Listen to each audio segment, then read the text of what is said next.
প্রথম কথা হচ্ছে যে এখানে জামায়াত শিবিরকে নিষিদ্ধ করবে কি করবে না সেই সিদ্ধান্ত একেবারেই জনগণের।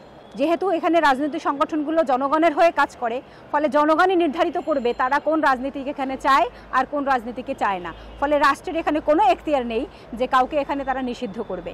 এখন বর্তমানে আমরা দেখেছি যে এই ছাত্র জনতার গণঅভ্যুত্থানের মধ্য দিয়ে গণহত্যাকারী শেখ হাসিনার যে দল বাংলাদেশ আওয়ামী লীগ এবং তার যে সংগঠনগুলো রয়েছে ছাত্রলীগ, যুবলীগ ইত্যাদি সমস্ত লীগ, তাদের রাজনীতিকে এখানে জনগণ কিন্তু প্রত্যাখ্যান করেছে, তাদেরকে এখান থেকে উচ্ছেদ করে দিয়েছে। ফলে জনগণ কিন্তু তাদেরকে এখান থেকে তাদের রাজনীতিটাকে এখান থেকে নিষিদ্ধ ঘোষণা করেছে। ফলে আজকে জনগণই সিদ্ধান্ত নিবে কার রাজনীতি থাকবে কার রাজনীতি থাকবে না। এখন দেখেন যে রাষ্ট্রের বিভিন্ন জায়গায় যারা বসে রয়েছে তারা একেবারেই আওয়ামী লীগের একচ্ছত্র দালাল, এবং এই দালালগুলো এখনো পর্যন্ত রাষ্ট্রের বিভিন্ন জায়গায় বসে রয়েছে। আমরা এখানে আওয়ামী লীগের একদলীয় যে ফ্যাসিজম সেটাকে উচ্ছেদ করেছি, কিন্তু ফ্যাসিবাদের যে বীজ সেটাকে কিন্তু আমরা উচ্ছেদ করতে পারিনি এখনো পর্যন্ত। সচিবালয় তো শুদ্ধ এখনো একেবারে বহাল আছে, সবগুলোই তো আওয়ামী লীগের দালাল, একেবারে আওয়ামী লীগের দোসর এই অপকর্মের। এবং হচ্ছে যে এখানে ধরেন পুলিশ, র্যাব, সেনাবাহিনী, এমনকি বিজিবি, সমস্ত বাহিনীর মধ্যে আওয়ামী লীগের যে দালালরা রয়েছে তাদেরকে তো আমরা এখান থেকে এখনো পর্যন্ত উচ্ছেদ করতে পারিনি।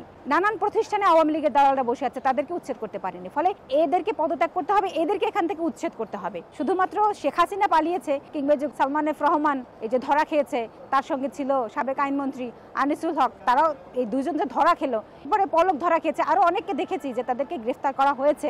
এটা ভালো যে তাদেরকে গ্রেফতার করে বিচারের মুখোমুখি করা হোক। আওয়ামী লীগের একটা দালালও, একটা লোকও যেন এখান থেকে পালাতে না পারে এবং তারা যাতে এখানে বিচারের মুখোমুখি হয় সেই দায়িত্ব হচ্ছে এই যে অন্তর্বর্তীকালীন সরকার যারা রয়েছে তাদের। অন্তর্বর্তীকালীন সরকারের কাছে আমাদের আরো আহ্বান হচ্ছে যে অবিলম্বে শেখ হাসিনাকে দেশে ফিরিয়ে এনে তাকে যাতে বিচারের মুখোমুখি করে, ছাত্র গণহত্যার দায়ে তার যথাযথ শাস্তির ব্যবস্থা করে।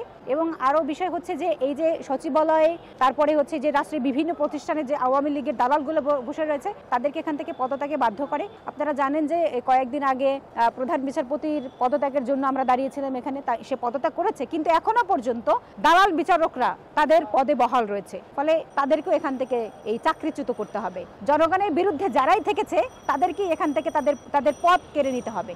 আর আরেকটা বিষয় হচ্ছে যে এখানে আওয়ামী লীগ বিগত 16 বছর ধরে এখানে জনগণের সমস্ত প্রকার অধিকারকে কেড়ে নিয়েছে।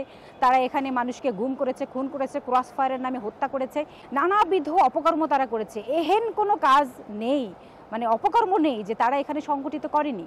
এবং এখানে জনগণকে একেবারেই জিম্মি করে পুরো বাংলাদেশটাকে একটা কারাগারে পরিণত করে তারা শাসন কার্য পরিচালনা করেছে। এবং সে কারণে আমরা বলছি যে আওয়ামী লীগ এখানে একটা ফ্যাসিস্ট শাসনকে কায়েম করেছিল, এবং সেই ফ্যাসিস্ট শাসনের ধারাবাহিকতায় তারা রাষ্ট্রের সমস্ত স্বাধীন প্রতিষ্ঠানকে দলীয়করণ করেছে। এখন দেখেন যে রাষ্ট্রের বিভিন্ন জায়গায় যারা বসে রয়েছে তারা একেবারেই আওয়ামী লীগের একচ্ছত্র দালাল, এবং এই দালালগুলো এখনো পর্যন্ত রাষ্ট্রের বিভিন্ন জায়গায় বসে রয়েছে।